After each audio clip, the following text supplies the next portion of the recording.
તો આગળ સમાચારમાં વાત કરીએ તો અમદાવાદથી સમાચાર સામે આવી રહ્યા છે. તો અમદાવાદથી સમાચાર પ્રાપ્ત થયા.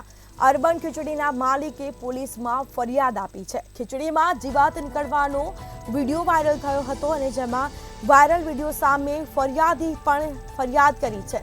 તો વસ્ત્રાપુર પોલીસમાં ફરિયાદ કરવામાં આવી હતી. ગ્રાહકે પાર્સલ ખોલતા ખીચડીમાંથી જીવાત નીકળી. તો વસ્ત્રાપુર અર્બન ખીચડીમાંથી આ જીવાત નીકળી હતી. ગ્રાહકે કોર્પોરેશનને પણ ફરિયાદ કરી, છતાં પણ કોર્પોરેશન દ્વારા કોઈ કાર્યવાહી કરવામાં આવી નથી. તો ક્યારે કાર્યવાહી કરાશે તે એક સવાલ. તો આ દ્રશ્યો મેં આપને બતાવી રહ્યા છે. ખીચડીમાંથી જીવાત નીકળી છે. તો અર્બન ખીચડીના માલિકે પોલીસમાં ફરિયાદ કરાવી છે. તો વાયરલ વિડીયો પણ સામે આવ્યો છે. ગ્રાહકે પાર્સલ ખોલતા ખીચડીમાંથી જીવાત નીકળી. તો વધુ વિગતો સાથે સંવાદદાતા મેહુલ દુધરેજા આપણી સાથે લાઈવ જોડાઈ ગયા છે. જી, અર્બન ખીચડીના માલિકે પોલીસમાં ફરિયાદ આપી છે. તો ઉલ્ટા ચોલ કોટવાલ કો ડાંટ્યા તો એવી એક ઘટના સામે આવી.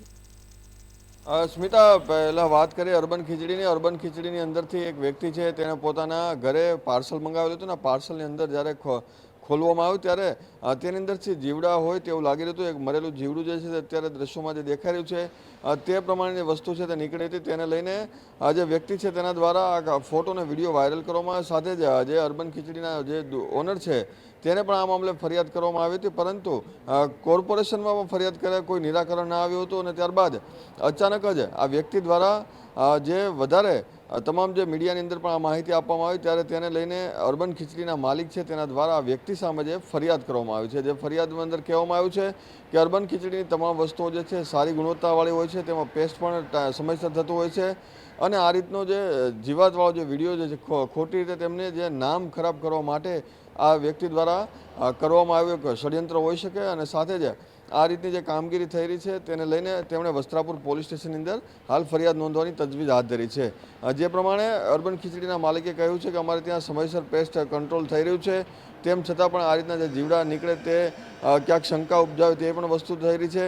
વ્યક્તિ જે છે તેણે કહ્યું હતું, જે ફરિયાદી છે તેમણે કહ્યું હતું કે જ્યારે તેમની તબિયત ખરાબ હતી ત્યારે તેમણે આ પાર્સલ મંગાવેલું હતું અને આ પાર્સલની અંદરથી આ પ્રમાણે જે વસ્તુ છે તે નીકળી છે. હાલ બંને પક્ષે આક્ષેપ થઈ રહ્યા છે, પરંતુ પોલીસ આ મામલે નિષ્પક્ષ તપાસ કરશે તેવી આશા પણ છે. પરંતુ અમદાવાદ મ્યુનિસિપલ કોર્પોરેશન, જેની સૌથી મોટી જવાબદારી રહેલી છે, તે હેલ્થ વિભાગ દ્વારા આ મામલે હજી કોઈ કાર્યવાહી કરવામાં આવી નથી. ફક્ત કહેવામાં આવ્યું છે કે અર્બન ખીચડી જે છે તેને ત્યાં બધી પ્રકારની સારી કામગીરી થઈ રહી છે અને અમે સમયાંતરે ધ્યાન રાખીએ છીએ. પરંતુ આવું કંઈ થતું ન હોવાને લીધે જે ઘટનાઓ છે વારંવાર થતી હોય છે અને આ 2 દિવસની અંદર ત્રીજી મોટી ઘટના છે જેની અંદર આ જીવાતો નીકળવાનો સિલસિલો છે તે ચાલુ રહ્યો છે. સ્મિતા, જી, ગ્રાહકે કોર્પોરેશનમાં પણ ફરિયાદ કરી છે. તો કોર્પોરેશન દ્વારા કોઈ પણ પ્રકારના પગલાં લેવામાં આવ્યા નથી, તે એક મોટો સવાલ. જે પ્રમાણે હંમેશા મોટી મોટી વાતો કરતું હેલ્થ વિભાગ છે તે કહ્યું છે. અને આ મામલામાં ખાસ કરીને કહેવામાં આવ્યું છે કે અર્બન ખીચડીની અંદર કોઈ પ્રકારની જે સમસ્યા તેમને દેખાતી નથી. ત્યાં પણ ચેકિંગ કરવામાં આવ્યું છે અને સાથે તેમનું સમયાંતરે પેસ્ટ કંટ્રોલ પણ થઈ રહ્યું છે. આવી જે વાત છે તે હેલ્થ વિભાગ દ્વારા કરવામાં આવી છે, પરંતુ કોઈ દંડની કાર્યવાહી કે બીજી કોઈ કડક કાર્યવાહી કરવામાં આવી નથી. સામાન્ય રીતે જ્યારે કોઈ વસ્તુ આવી જીવાતવાળી નીકળે છે તો એને સેમ્પલ કલેક્ટ કરવામાં આવે છે અને ત્યારબાદ જે સમગ્ર વસ્તુ છે તેને ચેક કરવામાં આવે છે. ફરિયાદીની ફરિયાદ પણ સાંભળવામાં આવે છે, પરંતુ આ મામલામાં આવી કોઈ પ્રકારની જે કાર્યવાહી છે તે થઈ નથી. એટલે ફરિયાદીમાં પણ રોષ છે અને ઉલટાનું ચોર કોટવાલને દંડે તે રીતે જે દુકાનનો માલિક છે તેના દ્વારા જે ગ્રાહક છે તેની ઉપર પોલીસ સ્ટેશનની અંદર ફરિયાદ કરવામાં આવી છે. એટલે કે ક્યાંક મિલીભગત હોય તેવી પૂરેપૂરી શક્યતા જોવા મળી રહી છે. જી, બિલકુલથી તમામ જાણકારી આપવા બદલ આપનો આભાર. તો અમદાવાદ અર્બન ખીચડીના માલિકે જ ખુદ પોલીસ ફરિયાદ કરી છે. તો ખીચડીમાંથી જીવાત નીકળતો હોય તેવો વિડીયો સામે આવ્યો છે. તો ગ્રાહકે આ વિડીયો બનાવી અને તેને વાયરલ પણ કર્યો છે, પરંતુ અર્બન ખીચડીના માલિકે જ પોલીસમાં ફરિયાદ કરી.